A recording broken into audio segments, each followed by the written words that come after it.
What's going on, YouTube? Welcome back to another video. So today we're going to be going over an analysis I did of an opponent and how they play in possession and out of possession. So if you guys look at the screen over here, we're going to be just going over exactly what I look for when I'm doing these analysis, and then things that you can look out for when you are watching these matches. Also, it's very important to understand that at the next level of football, obviously there's structure, there's pressing triggers, there's certain patterns that we consistently see, and that's something that you as a player individually can start looking out for when you are playing. So of course, this all depends on what you do in your club, in your team, or whatever philosophy your coach might have. But this is just something to be aware of when you guys are playing. So if you guys look over here, you'll see that in possession, the key takeaways of this club, for example, was that they build in a 2-4-4 or a 3-2-5 with a right back dropping in line with the CBs. They're very quick to counter and punish when possession is won. Their center forward looks to shoot from outside of the box when given the opportunity. So these are just like little details that I'm consistently seeing. Their center forward wants the ball to feet, but often uses runs from wide players as decoys to work a shot for himself. If you play tight, especially when in possession, they will struggle to play out through him. Close outlets to force long balls. This is an analysis I did for a client just so you guys can see how it works. This is from a long time ago, so that's why I'm sharing it with you now.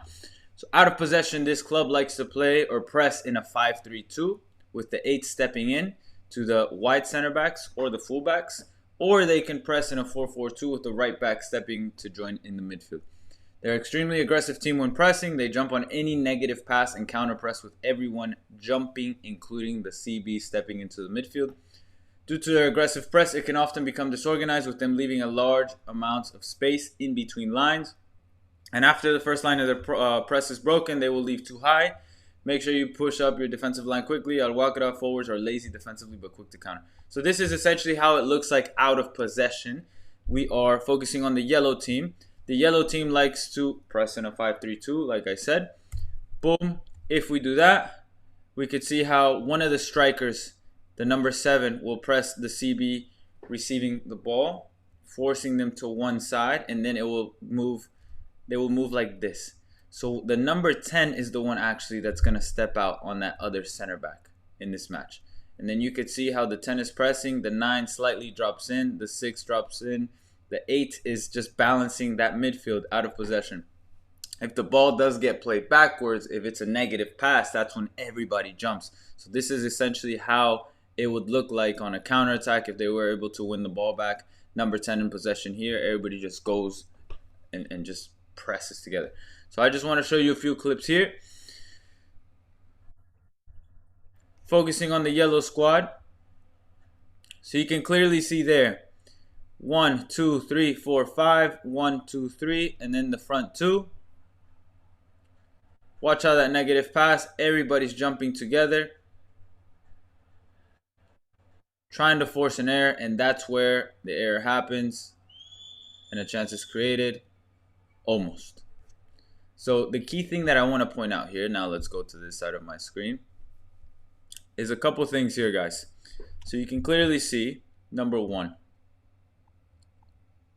the opponent now is playing backwards, okay? Or they're facing backwards.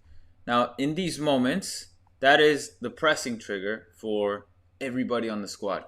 So what that means is I need my first line, which is my front 2. They're going to press together. They're going to push up the lines. When they push up their lines, the midfield line is now going to push up together.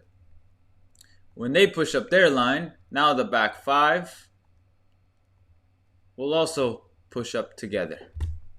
And you can clearly see it, how they move. Everybody pushes up together. These 3 are pressing man to man. Because right now you can clearly see it's a 5 versus 5 in the midfield. And boom, error force there. Also notice how in this moment right here, you can see how right now we are in a 3v3 ba, ba, ba. Okay? And the outlet pass right now, in this exact moment, is this player. However, my fullback here is pressing tight. So in these moments, it's important for you as a left back, let's say, if your whole team does push up to press and you notice that their right winger is the outlet pass, that's when you can't hesitate. You got to step out. Now, sometimes I see that left backs tend to stay because they're scared to leave their position. No, in those moments, you have to go. You can't hesitate. Because let's say you do get beat, you have your center back covering for you. And then what you need to do as a left back in these moments is, of course, have to recover. So if we go back to our presentation, let's look at another clip. So here we can clearly see step aggressively on throw-in. That's how they press. In defending time, does not have correct structure behind the ball. And when they lose possession, the yellow team counters quickly and scores. Watch how they score their goal. Even throw-ins. This is a phase of the game. Aggressive step. We lose possession. But look how everybody pushes up. Boom. Center back recovers really well. Quick counter. Goal. So let's break it down now. So if we go to this clip, you know, it's just a regular throw, and we can clearly see how everybody is on this side of the pitch. And I know plenty of you guys play possession in training, and this is exactly what this replicates, right? So we have 1, 2, 3, 4, 5 versus 1, 2, 3, 4, 5, 6. So right now the yellow team is at an advantage. Of course, it's going to be slightly difficult for the red team to get out in that area. The best thing to do in these moments is, can we find an outlet? An outlet pass, meaning the center back to reset and circulate. See what happens. Aggressive step. We try to counter through here. We lose possession. And then here, notice how everybody steps together. Boom. No options. Center mid, or sorry, the number 6 takes a touch backwards because none of these players are on. Yeah, we're trying to get out. He finds a striker here, and then guess who's pressing tight? The center back, aggressive. These are the moments where you have the striker back to goal. I gotta press tight. Look what happens next. We recover there. Boom. Beautiful goal. And that's just like that, guys. Transitions are this quick. They happen so fast. So let's look at another moment. I was not going to look at that clip. How they press in a 4-4-2. So again, we're focusing on the yellow team. Watch the movement. The opposite team, the red team, was building in a 3-2-5. And you can clearly see the structure right here. We got 3 in the back, 2, 5. Watch the movements. Ball gets played to the central center back. The 7 is coming to curl their run, is curling their run to block off the pass back to number 5. The ball gets played back out to the right center back. Number 9 is also curving the run to block the pass back centrally. What that does is now it forces this player to have to make a decision here. They might have to go long. They might have to force a pass here. But now the whole yellow team in a 4-4-2 structure, we're trying to force them onto this side, the right side of the pitch. 10 presses. Here the left wing back, presses number 7 in black. Boom. If the press is broken, this is what could potentially happen. They're looking for long balls in these moments. So let's look at an example. This is 10:33.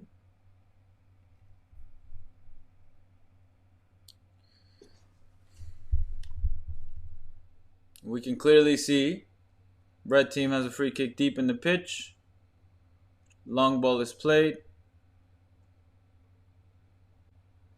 Possession won back. Boom. Now let's look at the structure here. Let's go here. We have 4 in the back. We got 1, 2, 3, 4. I don't know why the circles are coming out so big. Okay. And now the opponent, the red team, is 3, 4. This is the winger pushing up. And then we got my front 2 here. Now, of course, sometimes we will get beat with those long balls. And look how quickly they react.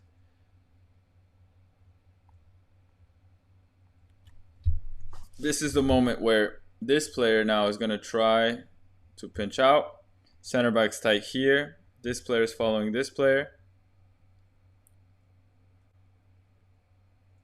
And boom, we can win possession there. Here's another moment. Watch what happens. Ball gets reset. And you can clearly see the number one thing that is important for strikers to realize when they're in a 4-4-2 formation or looking to push the team out is, one, these two players need to realize that you are the first line of defense, okay?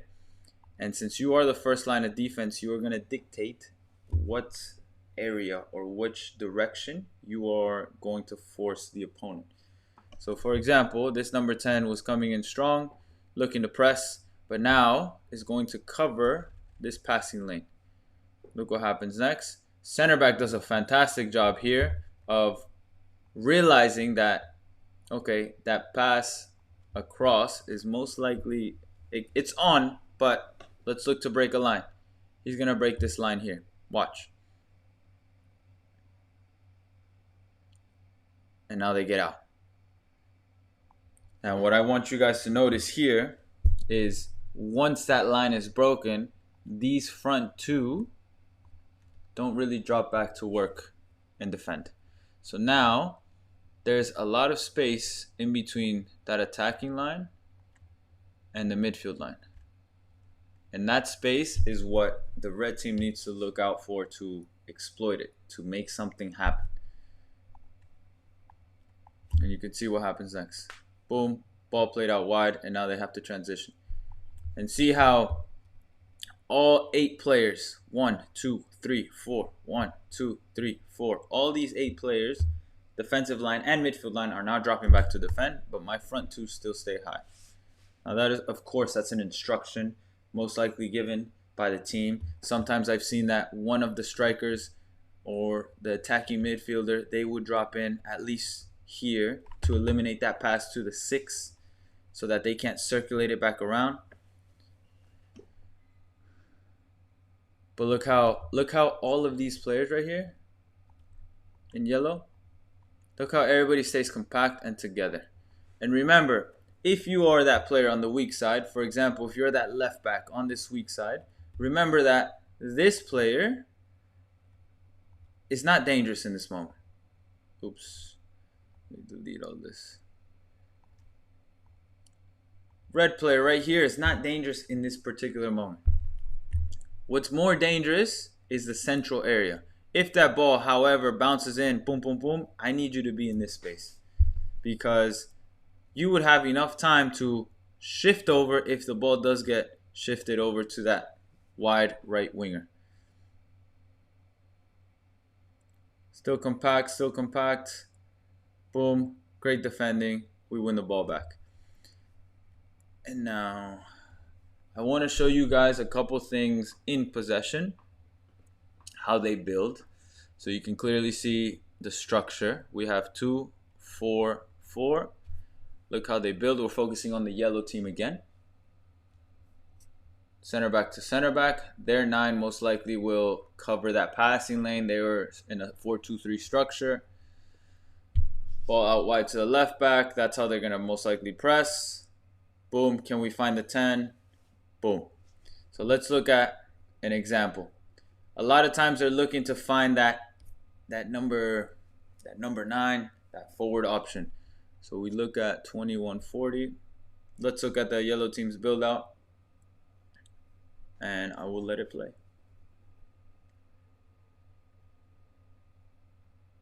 Slightly different structure. Patience.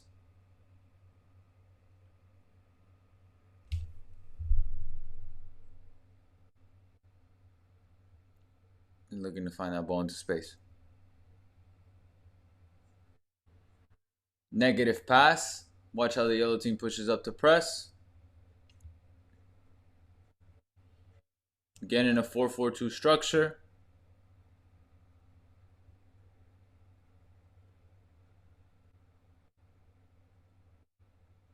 And boom, I'll let that one play. Let's break it down a little bit real quick. So this is a different moment. So we can see here, for example, the structure. Let me go to this. We have my two players out here, the 10, the left wing back, CDM. This is one of the center backs, CDM, center backs. Right back. This is one of the strikers, striker, and this is the right winger. So here I think they did a great job of playing back to the goalkeeper. Here, this is where the space is, right? So there's two options that we can do here. Number one, ball over the top like you saw. Wasn't the best pass. I think it was a good idea, but I don't think that winger saw it or read it, and then we lose possession. So what I want to point out is how good the red team pressed. Front three. This is where you sacrifice a little bit. This is a back four, but it turns into a back three with the left wing back pushing up high, right? And then you got your midfield three. 1, 2, 3. And these players are tasked with, of course, covering the central areas, but this is a way to press to where you force the opponent to make those long passes to make a mistake. And then we have, let's look at another moment.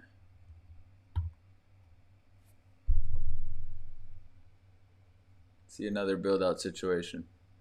So you guys can see center back's getting wide, looking for another long ball, and boom. So that's something that I noticed a lot. Like they would get into structure, but a lot of times the center back or the goalkeeper would look to play long to find that long ball. But when they did have to build out, they would build out good. So again, different structure, center back wide, left back wide. Again, looking to find that long ball, trying to find these secondary runs. Not on in that moment. But the intensity at which the yellow team recovers or tries to track back and transition is really, really high. Here's another moment. This is from a throw-in. They win the ball back from a press. All players are here tight, squeezing the red squad in that right side of the pitch, right flank.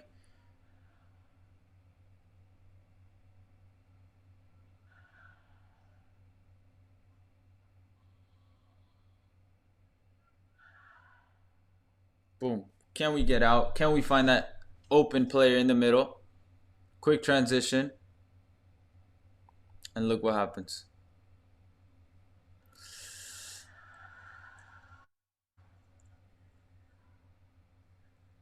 Chance created.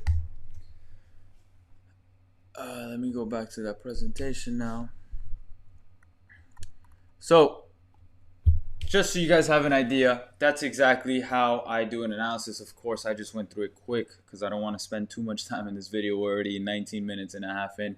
But essentially, those are the things that I look for, right? So I look for what the club, what the team structure is in possession and out of possession. What are some reoccurring things or actions or movements that the club does consistently. Sometimes you can see a clear change from the first 15 minutes compared to the last 15 minutes of the first half. Or sometimes it's the first half is always the same and then the second half it changes completely.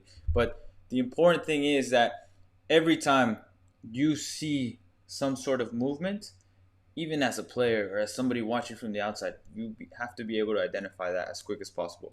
And now, of course, seeing it from this perspective, you can see everything. But once you're on the pitch, it's a little different. So since it's a little different, you have to start thinking like from up here. And that's something that I really enjoyed as a player, is just learning the game, because now every time I'm on the pitch, I think about the game from up here. And based on that, I can make certain decisions. Like I know that, for example, if I'm getting pressed, like in this part right here, let me just rewind it. If I'm getting pressed like this and I'm this number 14 player, I know that maybe right now this area is congested and I need to look to switch. How can we get the ball back to our center back to play with our goalkeeper to play out? And I'm just thinking like a few steps ahead. Of course, it's hard because you have a whole amount of pressure coming, but at the same time, like these are things that are worked on in training. This is essentially like doing a little possession drill like this. Quick rondo. 1, 2, 3, can we get out? 1, 2, 3, can we get out? So just understanding those things, guys. I hope you guys enjoyed the video. Again, if you have any questions, any concerns, anything that you want me to touch more on, please comment below. Let me know. Subscribe to the channel, and then we're going to keep posting a lot of these tactical videos for this year. As always, thank you so much. Have a blessed day.